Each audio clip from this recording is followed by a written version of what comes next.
तर आज मंत्रिमंडळ उपसमितीची बैठक आहे. ओबीसीच्या विषयावर चर्चा होणार आहे आणि शरद भुजबळांच्या दालनात खरं तर ही बैठक होणार आहे. यावेळेस मागील वेळेस ज्या पद्धतीने त्यांनी विरोध केलेला आहे आणि तुमच्या मागण्यांनाही जोर धरून लावलेला होता, कसं पाहता तुम्ही आजच्या बैठकीकडे? काही आजच्या तुमच्या मागण्यांच्या अनुषंगाने चर्चा नाही नाही, सर्वात आधी आपल्या सर्वांच्या माध्यमातनं सध्या जे महाराष्ट्रामध्ये मराठा वर्सेस ओबीसी आंदोलन हे सुरू आहे, या आंदोलनामध्ये लातूर जिल्ह्यातील वागदरी येथील 35 वर्षीय तरुण स्वर्गीय भरत कराड या तरुणाने भीतीपोटी आत्महत्या केलेली आहे. त्याच्या मनामध्ये जी काही भीती निर्माण झालेली असेल की आमचं आरक्षण आता गेलेलं आहे, बाकीचे नेते मंडळी जे बोलतात की ओबीसीचं आरक्षण संपलं संपलं संपलं,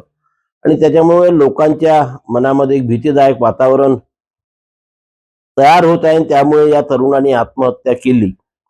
ही अत्यंत दुःखदायक, मनाला वेदना पोहोचविणारी अशी ही घटना आहे. खरं म्हणजे अशा प्रसंगी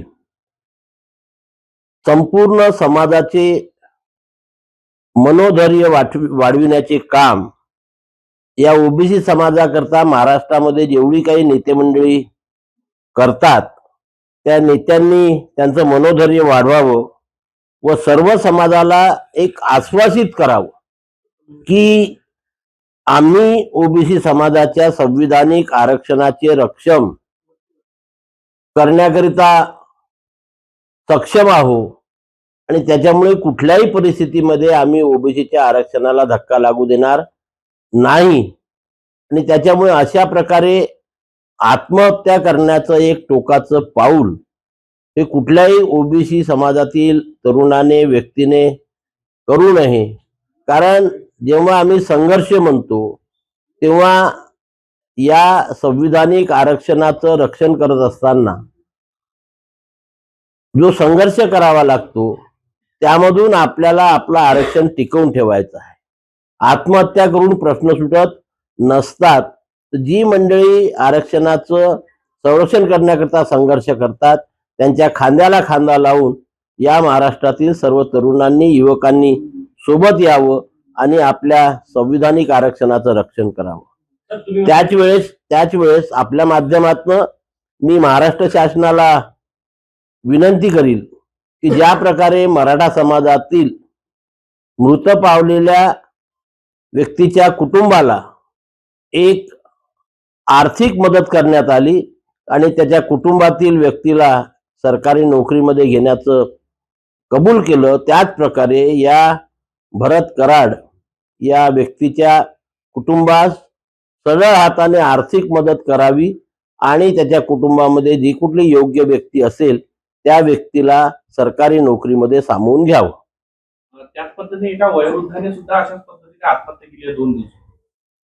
ते माझ्या वाचण्यामध्ये आलेलं नाही, पण मी म्हणतो तुम्हाला की विद्यार्थी असो, युवक असो किंवा ओबीसी समाजातील कुठलीही व्यक्ती असो, यांनी धीर ठेवावा, स्वतःचं मनोधैर्य वाढवावं.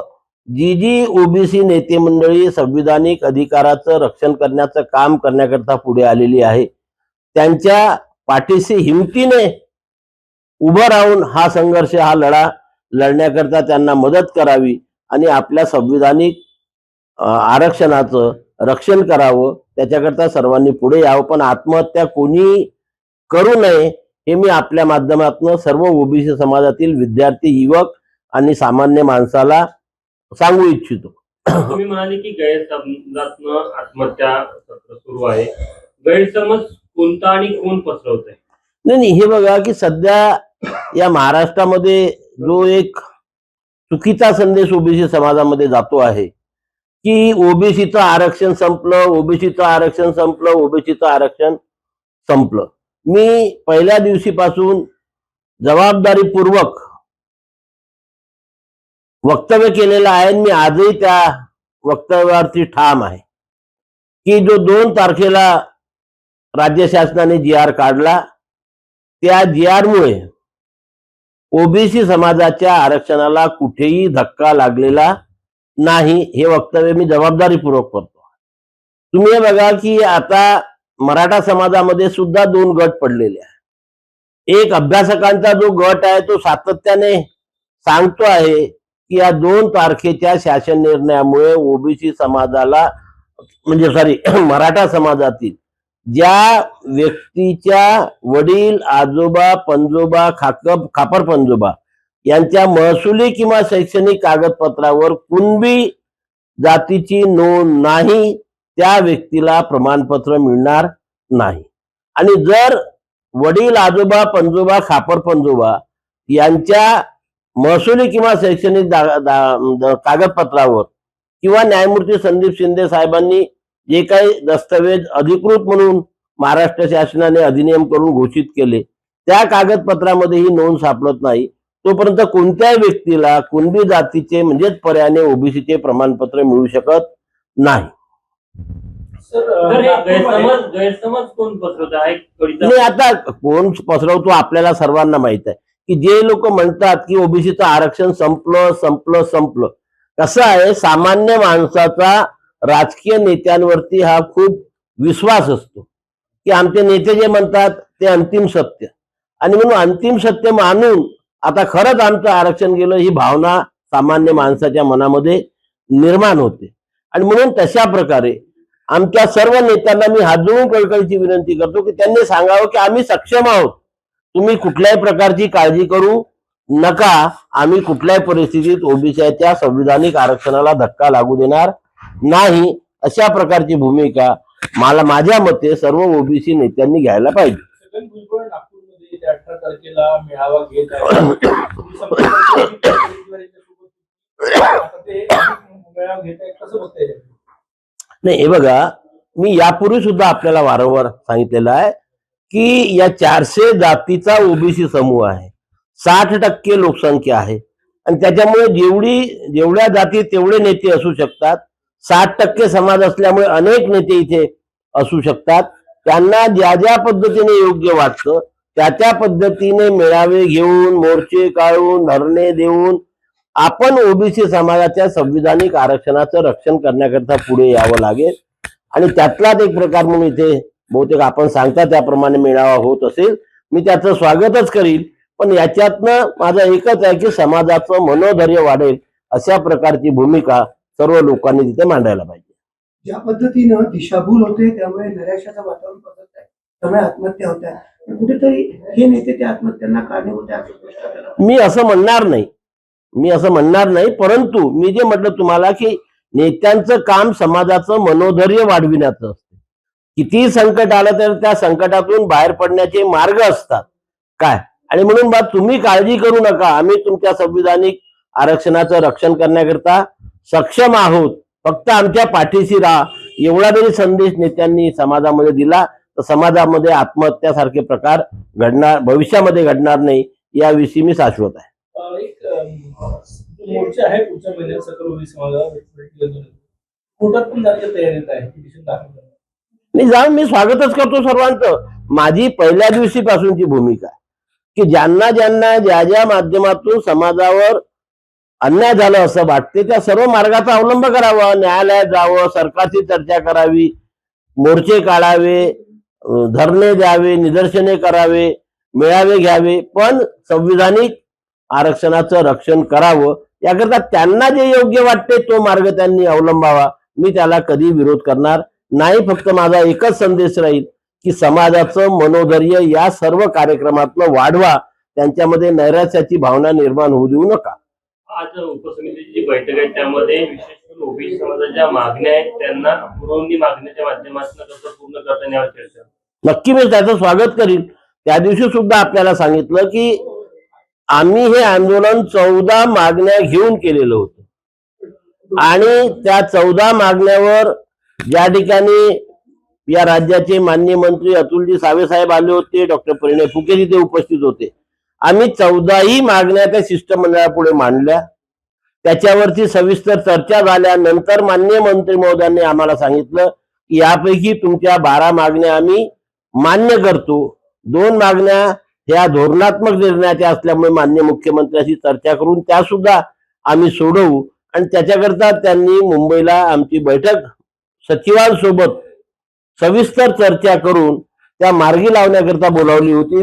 ती बैठक सुद्धा संपन्न झाली आणि अचानक दुसऱ्याच दिवशी मंत्रिमंडळ ओबीसी उपसमितीची बैठक होती.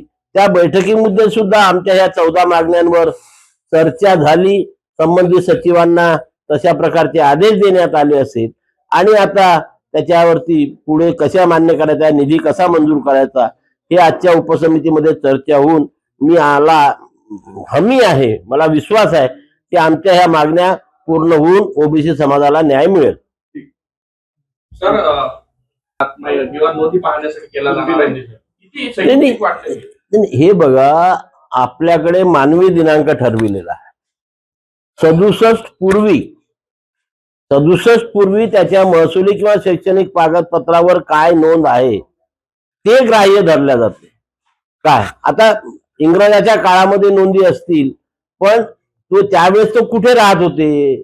महाराष्ट्रात राहत होते का? कारण नियम कसा आहे की 67 पासून तो महाराष्ट्रामधला कायमचा रहिवासी असावा. भारतामध्ये इतर राज्यामध्ये जर नोंद असेल तर त्याचा काही उपयोग होणार नाही. महाराष्ट्रामध्ये तशा प्रकारची नोंद पाहिजे. त्या नोंदीचा काही फायदा होणार नाही असं वाटतं? नाही, महाराष्ट्रामध्ये असेल तेव्हापासून तर मी आधी सांगितलंय की वडील, आजोबा, पंजोबा, खापर पंजोबा यांच्या महसुली किंवा शैक्षणिक किंवा आता न्यायमूर्ती संदीप शिंदे समितीने जेवढे कागदपत्र अधिकृत घोषित केलेले आहे त्या अधिकृत कागदपत्रामध्ये तशी नोंद असेल तर नक्कीच त्याचा फायदा होईल आणि जर तशा प्रकारची नोंद नसेल तर त्याचा काही फायदा होणार नाही.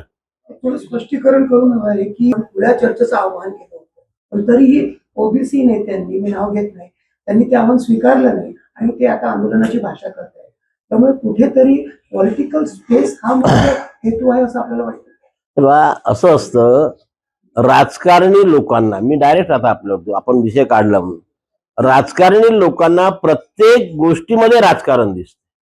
मी राजकारणी नाही, मी समाजकारणी आहे. काय, मी 10 वर्षापासून ओबीसी समाजाच्या प्रगतीसाठी सातत्याने काम करतो आहे. सरकार कोणाचंही असो, मी ओबीसी समाजाच्या मागण्या राष्ट्रीय अधिवेशन घेऊन, राज्य अधिवेशन घेऊन, निदर्शने, धरणे देऊन मांडत असतो, चर्चा करत असतो आणि म्हणून आमचे 58 GR शासनाला काढावे लागले, ज्याचा फायदा ओबीसी समाजातील विद्यार्थी, युवक आणि जनसामान्य माणसाला होतो आहे. आणि म्हणून मी नेहमी जी सत्य परिस्थिती आहे ती मांडत असतो. मागच्या वेळेस सुद्धा आपण सर्व विटनेस आहात की जेव्हा या 58 लाख नोंदीचा खूप मोठा गवगवा केला जात होता की 58 लाख नोंदी सापडल्या आणि एका घरचे 4 आणि 5, आता 2.5 आणि 3 कोट मराठा व्यक्ती कुणबी होणार आणि ओबीसी मध्ये येणार. मी तेव्हा सुद्धा जबाबदारीपूर्वक वक्तव्य केलं होतं की याच्यातल्या 99% नोंदी ह्या जुन्याच लोकांच्या आहेत, त्या काही नवीन नाही. आता नुकताच औरंगाबादच्या म्हणजे संभाजीनगरच्या आयुक्तांनी जी आकडेवारी डिक्लेअर केली त्यानुसार फक्त 48,000 नवीन नोंदी आहे, बाकी जुन्याच आहे. त्यांच्या लोकांना 2 लाख लोकांना प्रमाणपत्र दिले, पण व्हॅलिडिटी किती लोकांची झाली? 8,000. 8,000 हे खरे आहेत ना, खोटे लोक कुठे आलेले आहेत. त्याच्यामुळे त्याचा ओबीसीच्या आरक्षणावर काही परिणाम झालेला नाही.